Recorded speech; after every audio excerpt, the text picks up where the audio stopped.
Hey everyone, Ahmed here with Down to Trade. This is the conclusion of my interview with Halcyon Trader. In this three-part series, we took a deep dive into the world of zero DT strategies. I'm certain you will gain some fantastic benefits from this interview, and I hope you enjoy watching it as much as I enjoyed being a part of it. Now, if you haven't watched parts 1 and 2 of the interview, I highly encourage you to stop this video and check them out. I'll leave the links in the description below. So without further ado, let's get down to trading. So always, the interesting aspect is people want to talk performance. How's your performance look? Can you tell me, for you, how did February go for you this past February? How many days did you trade, and how many days were you green in February? I just want to make sure, can you see my journal at this point? Yeah, we can. Yeah. Okay, perfect. Okay, so if we're only talking about the month of February, I traded what? Hang on, let me see.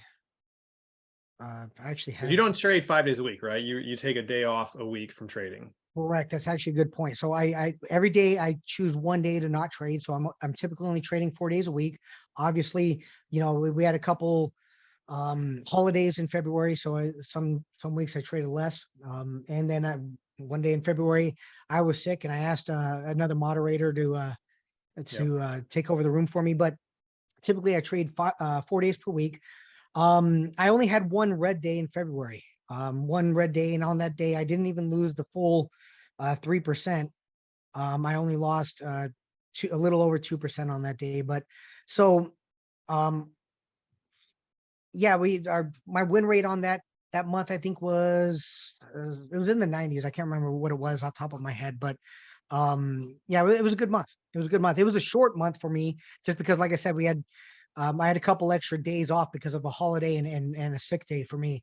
But so my expected return for that month was supposed to only be 5.16% return, but we ended up with a 7.3% return, which I will gladly take. It was a good month. It was a fun month. There was a lot to learn in February, because as you and I discussed, we began in February. We started to see a shift in the market, and we started making adjustments to our strategy in February. So there was a lot of great learning opportunities in February. January, our expected return was 6.68, and I was just below it by a few pennies. Yeah, literally by a few dollars.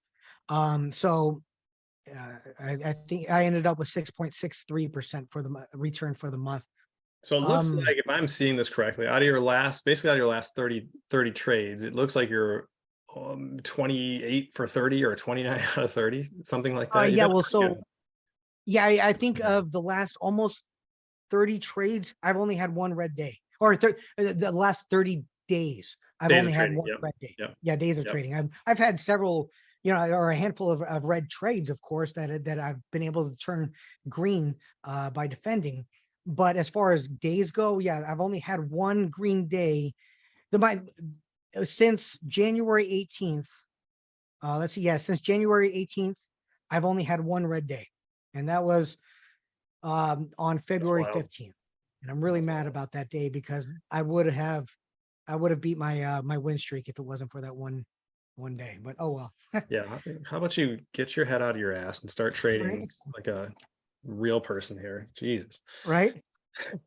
But to give you an idea, so looking at my expected return versus my actual return graph, typically what you'll see from internet traders is they'll make a video on their profitable days, and but if you were to actually track their wins versus losses, you'll see they have these huge swings in their P&L, where some days they're up 10%, and the next day they're down 15%, but and the following day they're up 5% or 20%, and then they're down 5%. So they have these huge swings in their P&L as the year progresses. Obviously mine's a much more conservative, much more consistent approach. I'm not looking for these huge swings. If you're the type of trader that's looking to make 20% in one day, this strategy is probably not for you.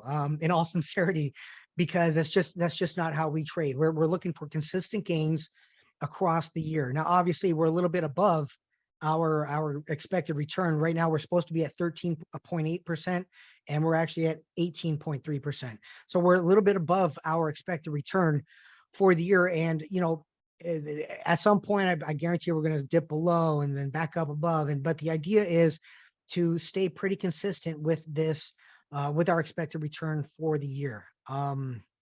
So far, our max drawdown for the year is 3%. And obviously that happened on January 17th. I do track my max drawdown.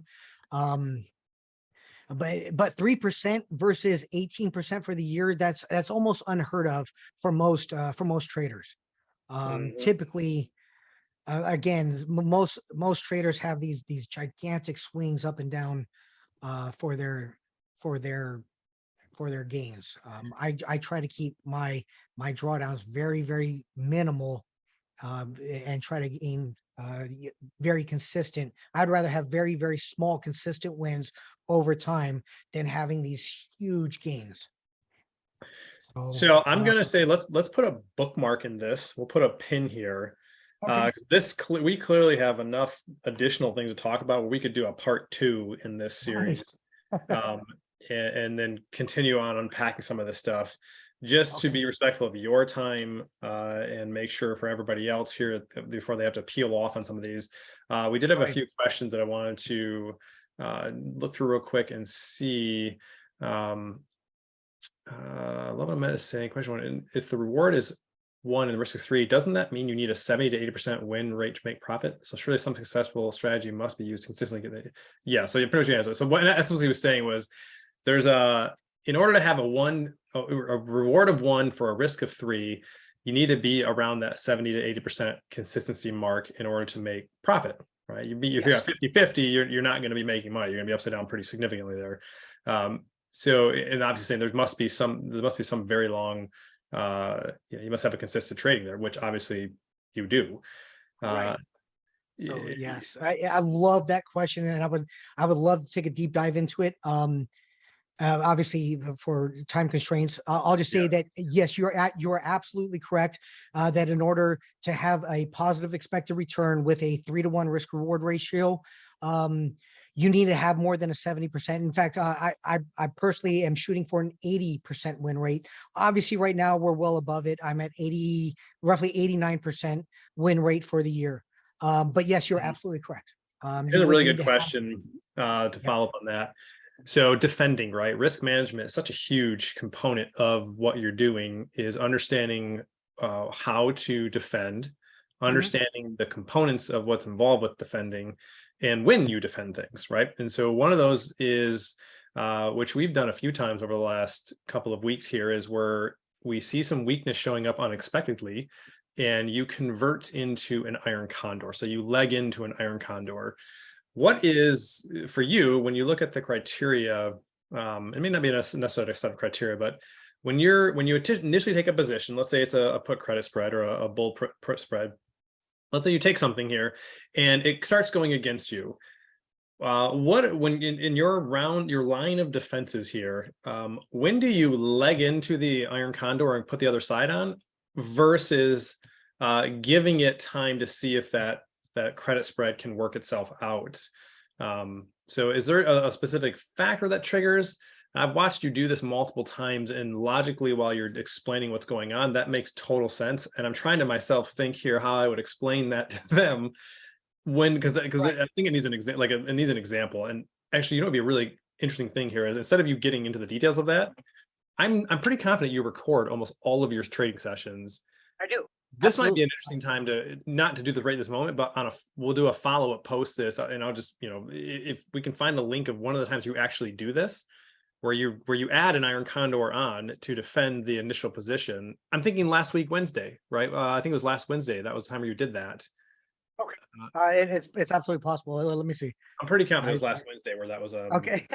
an iron condor trade that you took. I think so. I think it was a Wednesday. Maybe Wednesday or Thursday. No, Wednesday. Last Wednesday we were only in one trade, and we got our 1% in one trade. But it looks like Thursday. Was it Thursday? Okay. Yeah, Thursday I did it. Okay, so That would be an interesting example. If we can, if you, I don't know, maybe this is proprietary to only be to people who are members of your group, but if um, you can find that a link to that, then this would be easy. He can just visually see how you do this in real time. here's a great thing. So what we did is we decided to open up the trading library, our session recording library to anybody who wants to join our room. Now, if you attempt to join our room, if you want to join our room, you'll get a 1 week free trial. Now, during that trial, you'll get access to our entire library of video session recordings. So anybody who wants to take a look at all of those videos, they actually can, and risk free. Just by joining the Down to Trade room, you'll get access to all of those for that 1 week, risk free.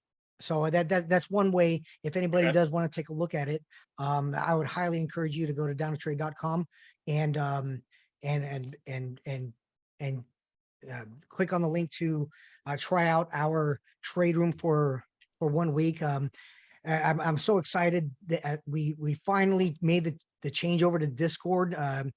You were such a huge influence in encouraging me to finally make the change over to Discord, and I'm absolutely happy we finally did it. But yeah, in our Discord server, we actually have links to every single one of those videos. So and certainly you and I can work to incorporate some of those videos into a future video that we make together. Awesome. I think there was maybe one other question here that might be worth asking, and then I'm going to say we'll wrap this and we'll cut it here, and then take a look at doing another one down the road, just to get into maybe some additional points, or I'll get a log of some questions for you that you can just walk through, which I'm going to guess would be questions that anybody in the general public would have regarding what you're up to anyway. It might be just worth answering some of these questions. You've got mail type thing. Right. So let's see. I pick a short, and often 30 points. The long is 10 to 20 cents. Sometimes the short is closer to the price, and the long costs more. And Rob, I'm not exactly sure what you're asking there, so I'm gonna just leave that one there. Ira, though, had a question regarding, he likes 30 wides for the reasons that we mentioned, but he feels it limits him when he needs to roll or widen. So Okay. Very good point. I'm Good point. going to let you, I'll give you my 2 cents on that, and then I'll let you kind of take this. The starting with a 30 wide trade, in my opinion, is a totally different style of trading than doing 5 or 10 wide, where a part of your defensive measure is rolling to the next day or rolling a day or two out, because of the fact that the risk is not so crazy on a 5 wide versus a 30 wide. In my opinion, you have to go into the 30 wide world, the 0 DTE 30 wide world, with the mindset of, I am having a defense. I have my main line of defense is a stop loss. It's not I'm going to roll it to tomorrow and hope that it works out, because of the fact that, to me, the risk reward becomes so unrealistic that getting run over one time in one of those is such a detrimental attack on the account that it's not worth it dealing with that. And the loss on a stopping out on it is of a nature where, if you're consistently doing the same thing, you should make that back up within 2 to 3 trading sessions and be on your way again. Right. So that's the way I view it personally, is that the 5 to 10 width strike world is a very different mechanism for trading in comparison to doing a 30 wide like you're doing. It's just a different set of rules and a different mindset going into it. I do think it gives you, there's a certain element where it gives you a little bit more flexibility on the 30 wide early on the trade, if it's not like immediately running at you, to give it a little bit more time to work itself out. But at the same time, again, you got to have a different frame of mind on it, is what I think personally. So how would you answer that question as it relates to looking at the difference between rolling 5 and 10 wide spreads versus using stop losses on 30 wides? Okay, so to kind of briefly touch on your previous question about, you're asking about, darn it, I'm forgetting you. I'm forgetting where I was going to go with that, but anyways, so when it comes to your overall risk with a 30 white strike, now, as we've already mentioned, because it takes up such a larger portion of your buying power with a 30 white strike, you do need to take smaller position sizes when it comes to how many contracts you enter with. Now, obviously, if you're going with a 5 wide strike, you're getting less premium, and therefore typically you're getting less premium, and therefore you can go with larger contract size. And that's how the two kind of weigh out. And one's not inherently better than the other as far as um, your buying power effect. What I try to do with my 30 wide is to mitigate risk, and I do that as you just mentioned, by going on with a very hard stop. We do not use any soft stops. Yeah. What I mean by soft stop is setting an alert, and when the alert goes off, then exit the trade. You cannot do that with. I personally would not do that with any 0 DTE strategy, just because gamma is so gigantically huge with 0 DTE. Obviously, yeah, we have great theta decay, but that gamma can really go against you very quickly, Oh, which yeah. is why we do Nasty, set getting real hard nasty. stops. Yep. Yeah, it gets nasty really fast, and it can run away from you, and you can have these gigantic losses. So again, that's why now you know that I typically will, after I get into a trade, I'll typically set my stop on my short leg only, just in case we get some kind of an event that introduces a large spike in implied volatility, and you can end up having a very profitable day by getting out of your short leg. And we discussed that strategy at length in our room. But typically, my first initial move is to set my stop on my short leg only, and depending on your position size, we typically it's going to be typically be around 3 times the credit you received, although we have a different way of calculating it. But that's kind of a general rule of thumb, a way to approach that stop. But as far as the difference between, the risk between the 5% versus 30%, we manage that risk again by utilizing the hard stop. And it's to me, there's just no question about utilizing that hard stop. Unfortunately, some students have to learn that lesson the hard way. I've learned the lesson the hard way as well, but once you learn that lesson, you'll never ever make that mistake again. What I mean by the mistake is, as premium is increasing and approaching your stop, sometimes people will make the mistake of getting rid of the stop because they think it's going to reverse, and that's a mistake you'll only make once. But I do for my every best. time I've ever said the market, you shouldn't be doing this anymore, market. I would be Right. a gajillionaire It's at that point. no, but that's a mistake that is, unfortunately, that's a mistake that it can be very harsh, no matter whether or not you're getting into a 5 wide strike or a 30 wide strike. But the point is to have the discipline to just take the L. I would rather take the L on a 3% loss, knowing that, hey, I'm going to win 80% of the time, and that 3% loss is going to end up being positive it's going to be countered in the long run. And that's typically how I look at it. Although I don't think I think this year, let me actually take a look at this. I actually haven't really had I've only had 3% loss this year so far. All of them, I typically keep my losses small. In fact, my average loss is, my average loss on the day is negative 0.24%.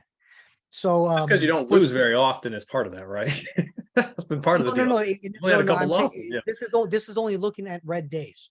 I've been able to keep so if I look at my average, taking into account only my red days this year, if I average those out, I'm only at minus 0.24%. So I've been able to keep my red days really small.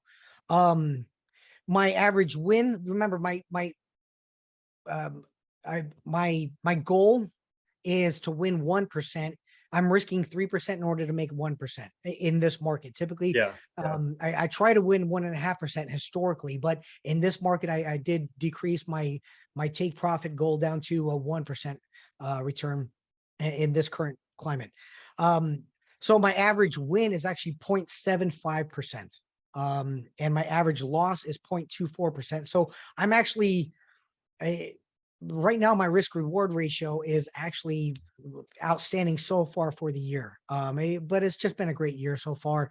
So With this, I have two more questions for you. go And ahead. then I'm gonna say we'll wrap it here just from a time perspective. Right, I know it, man. Question one, There's so much to talk about. isn't there? Like literally just keep going for hours on this. Question one. So on average, what is your delta that you typically trade on your spreads? Where are you Okay, so range of? okay, so historically, for a bull put spread, my delta would be between a 0.07, 0.09, or what we would say a 7 to 9 delta. Yep. And that's for my bull put spread side. As far as my bear call side, I would typically say between a 4 and 6 delta. Now, what I've kind of noticed is and there's obviously good reasons for that, because the premium shift on the call side is a little bit different than how how it behaves on the bull put side. But anyways, that would be historical. But what I've kind of noticed is that lately, we've been getting into a little bit higher deltas on the bear call side. So again, typically 7 to 9 on the bull put side, and between 4 and 6 on the bear call side. However, I've been kind of noticing on the bear call side, we're getting Yeah. more into that 7 to 9 delta, right? Yeah, there's been a weird drop from where like normally a 9 delta would live. Is like a weird Mhm. drop from 9 to 8, where you usually don't see that big of a pop or big fall off on the Right. bull put side. And the same thing on the call side. Like you got to get a tiny bit closer than normal lately here just to see the appropriate credit that you're trying to get. Right. Yep. So finally, last question here Sure. is what is the Kelly percentage representing on your spreadsheet? This is a great question. So the wow, this okay. I don't want to get too deep of a dive here, but the Kelly percentage is a Ready to nerd out, guys. Here we go. Put your glasses yeah, on. right. All right. It's actually a statistical tool. So if you know your win rate, which we do, and if you know your risk reward ratio, which we do, over the long run, you can actually use the Kelly percentage in order to maximize your position size to give you the biggest profit for the smallest risk.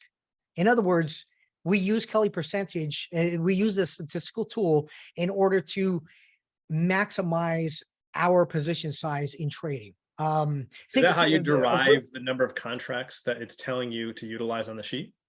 Correct.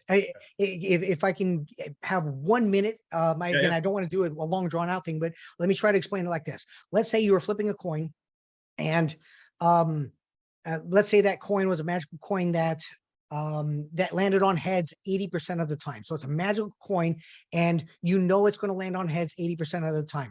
Now, if you win, you receive $1. If you lose $3. Okay, so and let's say that you're starting with $100.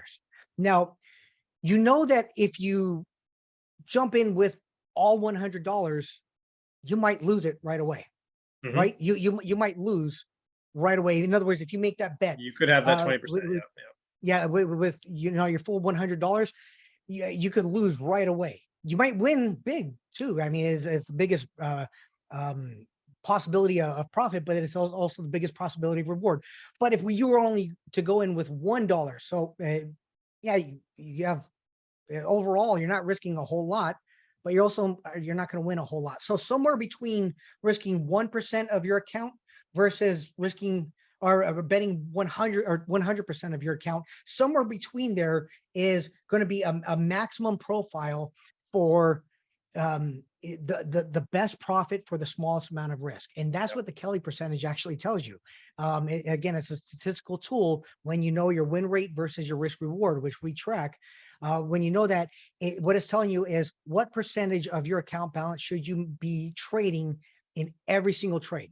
And so knowing that we have we have our position size calculated because of that Kelly percentage. Now, based off. granted, Gotcha. I actually go in with a little bit less than my Kelly percentage. I think my Kelly percentage is a whopping like 77% or something around there. But I actually only risk roughly around 55% of my account balance. I say risk. I only trade with 55% of my account balance on each trade. And that's to give myself a little bit of room to defend. I think one of the questions that someone asked earlier was how to have enough room left over in your account balance to be able to defend. And so I actually only trade with a position size that's only about 55% of my account balance. Again, I'm not risking anywhere near that. I'm actually only risking 3% of my account balance. But as far as the trade size, it's about 55% of my account balance, give or Okay. take.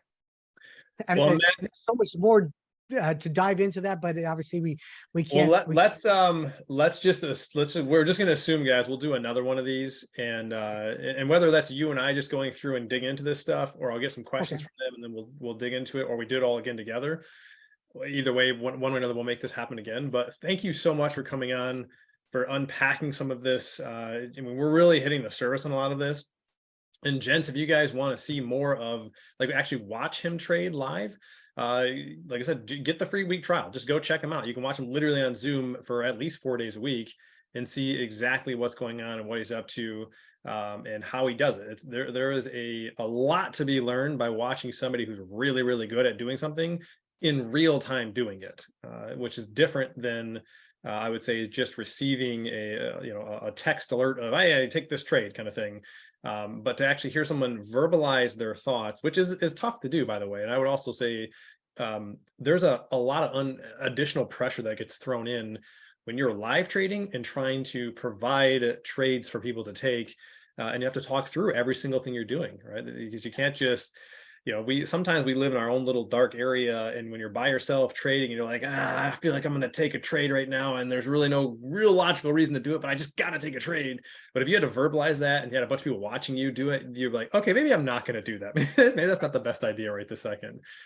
So again, just thank you so much for coming on. I will post in our little group just some information on how to connect closer to Amet and what he's up to and his stuff. And then Amet, I'll send you an invite to also come in and just randomly come and say hi once in a while if you'd like to.